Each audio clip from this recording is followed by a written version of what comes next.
जोंनि दिनैनि बे जइन जानाया जोंनि इउपिपिएलनि बिजाथि मानास समष्टिनि जिखिनि जोंजों फसंजानाय बिजाथि जोंसार ब्रह्मनि देरहानायनि मोनसे सिन होननानै जों दिनै मिथियो। दिनैथ' बेहाय ओरैनो जोंनिया 100नि एबाव जइन जादों दिनै बे हाबाफारियाव।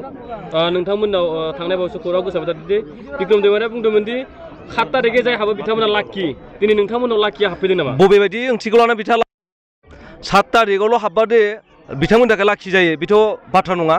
होमबाथ' 7 तारिखआव हाबनायाल' होमबा बिथांमोननि थाखाय लाखिबा होमबा बिनि सिगाङाव हाबनायफोरा लाखि गैया बेनो मा बिथांमोन दिनै 7 तारिखनि सिगां जायफ्रा जइन जादों बिपिएफआव होमबा बिथांमोननि थाखाय लाखि गैयै जाहैगोन होमबाथ' बिथांमोननि बायदिब्ला खाम्फा बयगेबो लाखि गैया चन्द्र ब्रह्मआव लाखि गैया एनिफ्रिथिं जायफ्रा जइन जादों होमबा बिथांमोना दिनै लाखि गैया बेखिनियानो आरोखि बिथांमोननि बुंनाय बायदिया।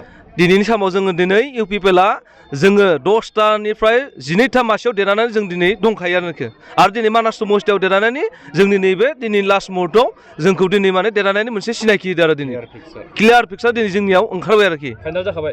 फाइनाल एबिएमसुआ दिनै सालबारियाव मोनसे प्रेस मिट खालामदों एनडिएनो भट होनाङा होननानै मा फोरमायगोन? बिथांमोना थांनाय बिटिसि इलेक्सनाव बिथांमोना माइनरिटि जोंनि भाइ बन्धुफ्रा थगायजादोंमोन बिपिएफजों।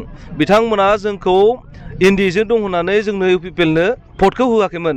नाथाय बिथांमोना थांनाय बिटिसि इलेक्सनाव जाबायदि थगायजाबाय हाग्रामा महिलारजों बेनि फिननायखौ होनो थाखाय दिनै जोंनि माइनरिटि जिफोर भाइ बन्धुफोरा दिनै बिनि थिरांथाखौ दिनै बिथांमोना लादों आरो जों बिथांमोना दिनै बुजिदों बिपिएफआ दि थगायसुला बिपिएफनि दैदेनगिरिया थगायो हाग्रामा महिलारादि बे माइनरिटिफोरखौ थगायो बिथांमोना बिनि फिननायखौ नैबे एबारनि इलेक्सनाव नैबे आसाम बिधानसभानि बिसायख'थियाव बिथांमोना बिनि एन्सारखौ होनो थांगासिनो दङ।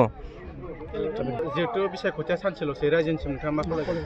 आङो गोबां नैबे नोंथांमोननि ससियेल मिडियानि गेजेरजों आङो नोंथांमोननि मिडियानि गेजेरजों बुंगोन जोंखौ जाय बिथांमोना हेफाजाब होबोदों जोंनि इउपिपिएलआ जाय हान्जाखौ जाय बिथांमोना गोबां खस्थ' खालामनानै हेफाजाब होबोदों जोंनि मिटिं खालामनाय जोंनि बायदिसिना हाबाफारिफ्राव रायजो राजाफ्रा लोब लोब फैनानै जोंखौ हेफाजाब होदों आरो बिथांमोना बेखौ लाखिनानै जोंनि गोजोन आरो खौसेथिखौ लुबैनानै फैबाय थानाय 9 तारिखआव जानो गोनां जा बिसायख'थियाव इउपिपिएल हान्जाखौनो बिथांमोना गोजबना लादों आरो बिथांमोनखौ आसा खालामो बिथांमोना जोंनि बिटिआरनि गासैबो रायजो राजाफ्रा जोंखौ इउपिपिएलखौ मदद होगोन आरो जोंनो टेक्ट'निक सावगारियाव भट होनानै जोंनि बिजाथिफोरखौ देरहासार खालामगोन होननानै जोङो बिथांमोननिसिम जोंहा फोथायनाय दं आरो बिथांमोनखौ जोङो आर'ज खालामो दिनै समाव।